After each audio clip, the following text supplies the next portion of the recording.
Julius, just what did you sense different tonight, especially in the first quarter, that really allowed you guys to set the tone that you did and get on top of them? Obviously we got off to a great start. Didn't turn the ball over, limited their runs.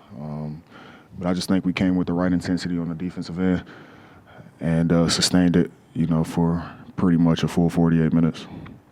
And what did you think about the lift that TJ gave you coming in?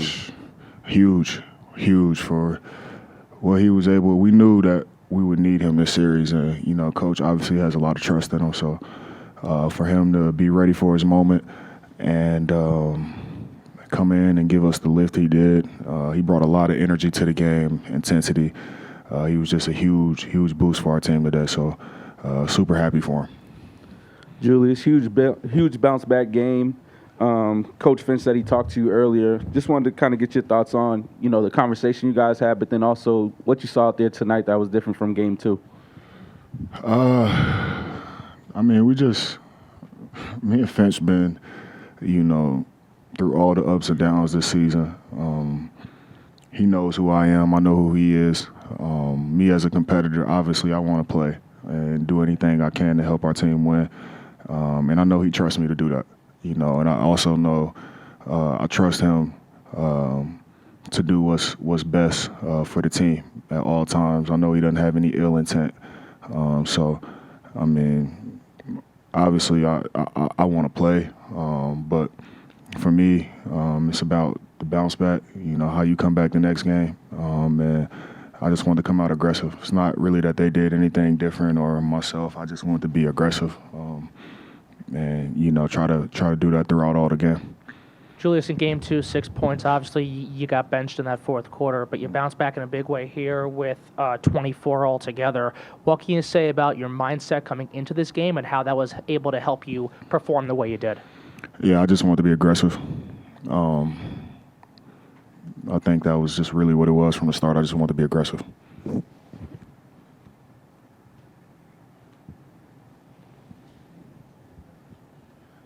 Julius, I watched you pregame. You were all over the floor while you were listening to Young Jeezy.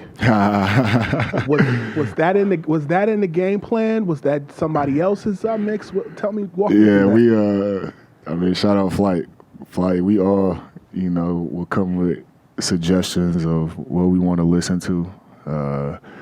Me, usually I'm like Drake or Nip, but and I think C. Hines won the Future, but it was a Jeezy kind of day, and I actually like that. I like that. I needed some Jeezy to get me going today, so it put me in the right mindset.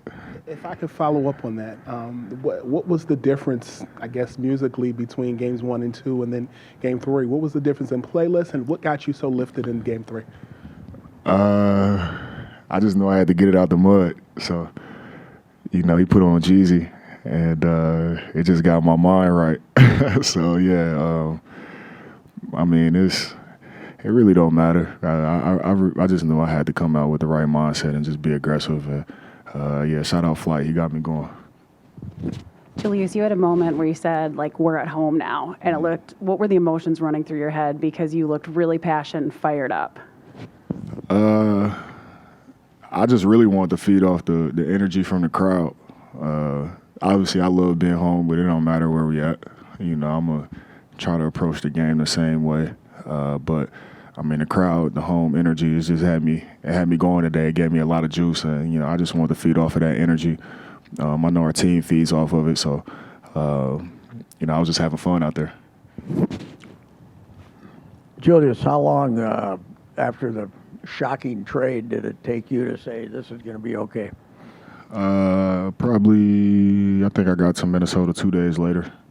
So I think as soon as I got to Minnesota and just, drove around the area, ate some of the food, hung around some of the, coaches and players and, just embracing a fresh new start. It happened pretty quick. I was excited. Have you talked to any of your Knicks buddies during this final run here? Have I talked to him? Yeah. I wouldn't tell you if I did. Julius, you said your team pays attention to how your demeanor. You kind of probably had a choice on how your demeanor was going to be coming off that. Did you pay attention to the example that you set, even in the off day and this morning? Yeah. I keep saying it. It's all about winning. And regardless, as a competitor, you don't want to let your emotions overtake from what's best for the team. And I knew, obviously, as a competitor, I want to play, but it's all about the team. And I wanted to make sure that I came in, the same, if it's a good day or a bad day. I think it's important for not just my teammates to see it, young guys like TJ and Jaden and Rob and all those guys just being a professional and understanding it's about the team. So as hard as it is, at times you got to check your ego at the door. And that's what I tried to do, just check my ego. And I think it's beneficial for me because when I do that and I get myself lost in the team, I'm able to come back and play how I played tonight. So, Julius, Dante's been struggling a little bit in the playoffs with his shot. Hit the first one tonight, finished 2 for 2. Just how impactful was that watching that first shot of his going in? It's great. It's great. We know how important Dante is for our team. And we got a lot of depth on this team. And, his moment can be any game. He can run off 8 threes in a game very quick, and he will, So we don't know when that moment will be, but we know how impactful he is as a player, how important he is to our team. And it's more than just his shooting. It's what he does on the defensive end. It's him playing the right way, making an extra pass, getting offensive rebounds, all the little things he does as well. So it's more than just his shooting, but he'll have one of those games. I'm not worried about it. I don't have any doubt. Julius, when I look at your game, I've often felt like you need the ball in your hand in order to be effective, whether that's playmaking, whether that's scoring. And I've often compared it to kind of Anthony Mason during his time in the 90s. And when he was in Miami, he had an all-star year. When you played alongside Mike Conley as a point guard, how long was that adjustment process playing alongside of him? And how are you guys just so complimentary off each other because you both are so effective to the rotation of that team? Yeah, shout out to Mace. He was ahead of his time. Really, really great player. Like I said, ahead of his time for sure with how he played. But, Mike is somebody who can play with anybody. He makes the game really easy. He's seamless. He's a seamless fit in any of the rotations that we have out there.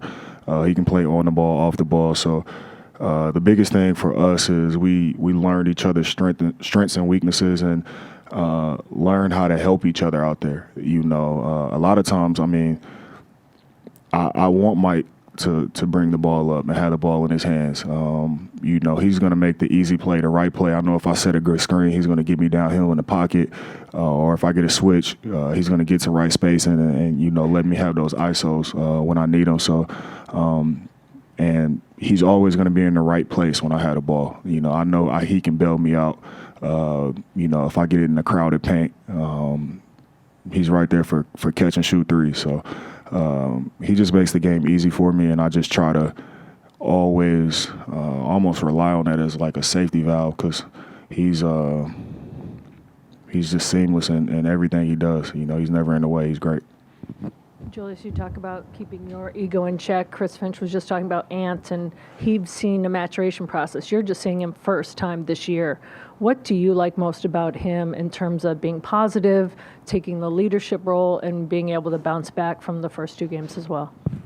I just think he's very in tune with his teammates and what's going on. As great of a player Ant is and what he does, how special he is on a night-to-night basis, he's like the definition of like selfless in that fact. So, just shortly after that game, he knows I'm hot. Like I'm upset, not just because we lost, but I want to play well. And, I feel like I didn't help my team out at all. And, he was the first one. He seen me and he like, bro, just shake back. You good. Like, don't worry about it.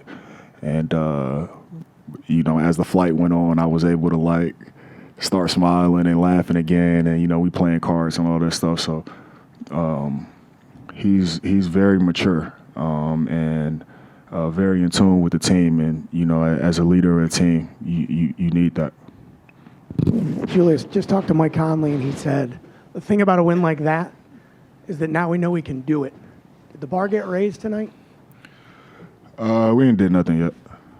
We ain't did nothing. We won one game, protected home court, did what we were supposed to do in that front, but we haven't done anything. They're a great team, so we got to go and do it again and play even better, play harder, because we know they're going to bring the next game. So good game, but we haven't done anything. Julius, since you came back in March, do you feel health-wise this is the best you've been in a long time? I mean, you're playing every day, and you're definitely, for sure. Been the last few frustrating seasons. Knock on wood. End of the season, unhealthy, and having to have surgery and all those different type of things. So that's been a pretty, important focus throughout the season of keeping my body healthy and the things I need to do. So it feels great. Just got to keep with it.